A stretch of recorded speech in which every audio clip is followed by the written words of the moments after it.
반갑습니다, 여러분. RS입니다. 오늘 아침 바이든과 메카시가 미국 부채 한도 협상 최종 타결을 완료했다고 속보가 나왔습니다.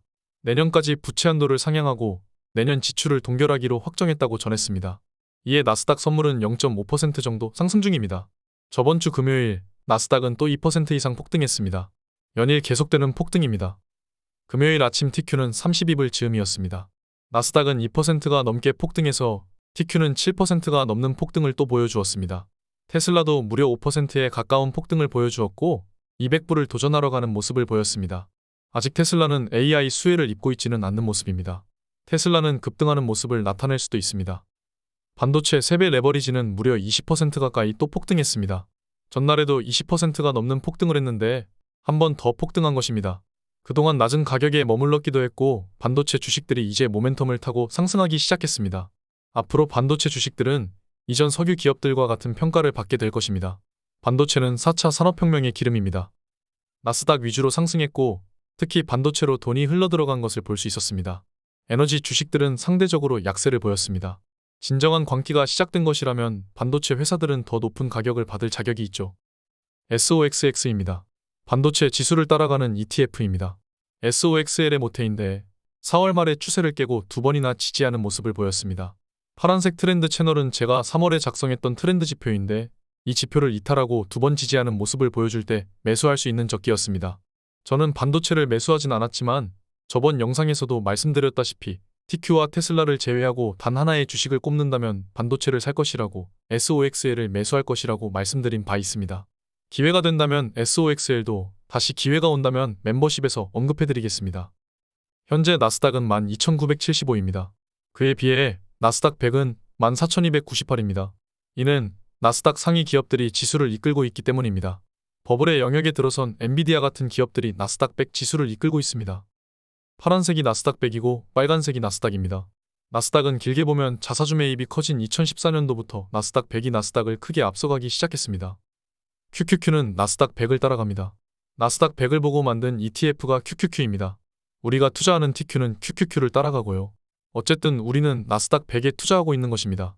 제가 영상 초창기에 말씀드린 대로 앞으로 빅테크가 더 커지는 현상은 심해질 것이라고 말씀드렸죠. 그 현상 그대로 이어지고 있습니다. 저는 나스닥이 아니라 나스닥 100에 투자했습니다. 나스닥은 2.19% 상승했고 이를 3배 곱하면 6.57입니다. 그런데 TQ는 그것보다 1% 더 상승했습니다. 이것은 바로 나스닥 100을 추종하는 TQ이기 때문이기도 하고 양이복리가 더해져서 상승할 땐 더 크게 상승하기 때문입니다. 제가 계속 강조드렸던 음이복리, 양의 복리입니다. 그렇다고 해서 지금 나스닥이 버블이냐고 할 수 있냐? 저는 아니라고 봅니다. 버블이 아니고 맞고는 이전 가치평가 모델로 평가했을 때 이야기입니다. 물론 펀은 높습니다. 버핏 지수도 높습니다. 그러나 이는 자사주 매입을 고려하지 않은 가치평가 모델입니다. 배당 기준으로 주식 가치를 평가한 모델이 PE 모델이고 자사주 매입을 매년 120조 넘게 하는 애플 같은 경우 당연히 고평가가 될 수밖에 없는 것입니다. 전통적인 가치평가 모델을 만들었던 워렌 버핏도 포트의 절반가량이 애플입니다. 애플은 자사주 매입을 매년 120조 가까이 합니다. 계속 자기 주식을 사서 태워버리죠. 이런 자사주 매입이 가치평가에 껴있지 않기 때문에 워렌 버핏은 애플을 한 주도 팔지 않습니다. 지금 고평가이고 버블이면 워렌 버핏부터 팔았겠죠. 애플은 이번 연도에만 자사주 매입에 120조 가까운 돈을 써버립니다. 애플이 자사주 매입을 2년만 안 하면 삼성을 사버릴 수 있습니다. 이런 모든 것들을 포기하고 왜 자사주 매입을 할까요? 미국이라는 나라의 특성을 이해해야 합니다. 미국은 주주 자본주의입니다.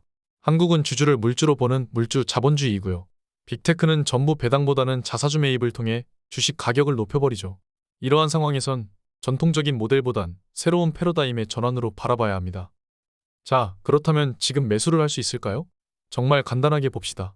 RSI가 70을 뚫은 지 오래됐습니다. 무려 74입니다. 작년에 매일매일 폭등했을 때도 69였습니다. 그땐 전량 매도를 했었죠. 그러나 지금은 전량 매도하지 않습니다. 이유가 뭘까요? 추세가 바뀌었기 때문입니다. 추세가 바뀌었는데 작년처럼 전량 매도해버리는 것은 위험한 판단입니다. 제가 4%밖에 리밸런싱하지 않은 이유입니다. 전체 비중으로 따지면 2%밖에 매도하지 않았죠. 거의 매도를 하지 않은 것이나 다름없습니다.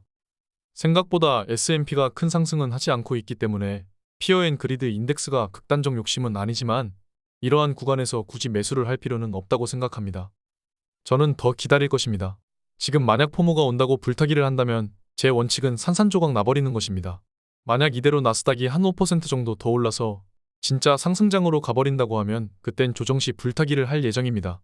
이것 또한 계속 전달해 드릴 것이고요. 포모를 이겨내는 것이 투자자들의 숙제입니다. 이런 것들을 전부 이겨내야 수익이 진정 내 것이 되는 것이죠. 부채 한도 협상도 제가 말씀드린 대로 되었습니다. 이제 중요한 것은 패러다임의 변화입니다. 오늘 여기까지 하겠습니다. 휴일 잘 보내세요. 감사합니다. 지금까지 목숨 걸고 레버리지와 테슬라 투자하는 RS 미국 주식이었습니다. 감사합니다.